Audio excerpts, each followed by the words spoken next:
मित्रांनो, वन विभागाच्या मेगा भरतीबद्दल थोडीशी आज माहिती मिळालेली आहे की ज्या जाहिराती येणार होत्या त्या जाहिराती आता पुढे गेलेल्या तुम्हाला सगळ्यांना माहिती आहे की त्याच्यामध्ये ज्या रिक्त जागा होत्या त्या प्रत्येक वेळेस बदलत होत्या आणि 2 महिन्यात घेऊ 3 महिन्यात घेऊ असं वनमंत्री म्हणत होते. त्याचा आपण पाठपुरावा केला होता, वरिष्ठांशी संपर्कात होतो, त्यांना मेल टाकणं असेल किंवा त्यांना ट्विट करणं असेल, त्यासोबत प्रेस कॉन्फरन्स घेणं असेल. आपण 2 वेळा वनरक्षक पदासाठी प्रेस कॉन्फरन्स घेतलेली आहे, तुम्हाला सगळ्यांना माहिती आहे.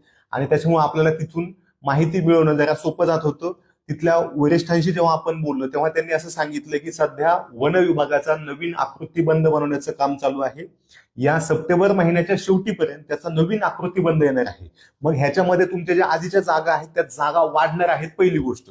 कारण वन विभागाचा मुळात विस्तार होत आहे, वनक्षेत्र हळूहळू का व्हायना आपलं वाढत आहे आणि त्याच्या मॅनेजमेंटसाठी, त्याच्या सुरक्षेसाठी वन विभागाच्या कर्मचाऱ्यांची आवश्यकता आहे. त्याच्यामुळे ज्या वनरक्षकच्या जागा आहेत तुमच्या रिक्त दाखवलेल्या आधी, त्या जागा पहिली गोष्ट वाढणार आहेत. दुसरी गोष्ट, वन महामंडळाच्या ज्या जागा आहेत त्या सुद्धा आधीच मान्य केलेल्या आहेत आणि ह्या सगळ्या एकत्रित जागा येणार आहेत.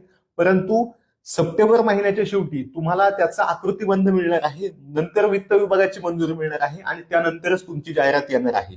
म्हणजे ह्या गोष्टीला साधारणपणे 1.5 ते 2 महिने लागू शकतात. परंतु आकृतीबंधानुसार आपल्याला किती जागा येणार आहेत याचा एक अंदाज येणार आहे. कारण वन विभागाला सुद्धा 100% जागा भरण्याचा अधिकार दिलेला आहे. त्याच्यामुळे ती अडचण आपल्याला येणार नाही की बाबा रिक्त जागा एवढ्या आहेत पण प्रत्यक्ष जाहिरात कितीची. त्यामुळं व्यवस्थित तुमचा अभ्यास चालू ठेवा, जो चालू आहे तो. जे विद्यार्थी पोलीस भरती सोबत वनरक्षकची तयारी करतात त्यांनी सध्या फक्त पोलीस भरतीच फोकस ठेवा.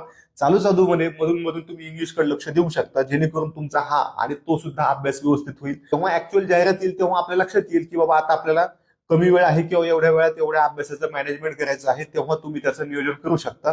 सध्या तुमचा जो अभ्यास चालू आहे, ज्या वेगाने चालू आहे त्याच्यापेक्षा जास्त वेगानं चालू ठेवा. जाहिरात आता महिनाभर अजिबात येणार नाही, जाहिरात येईल तर महिन्यानंतरच येणार आहे.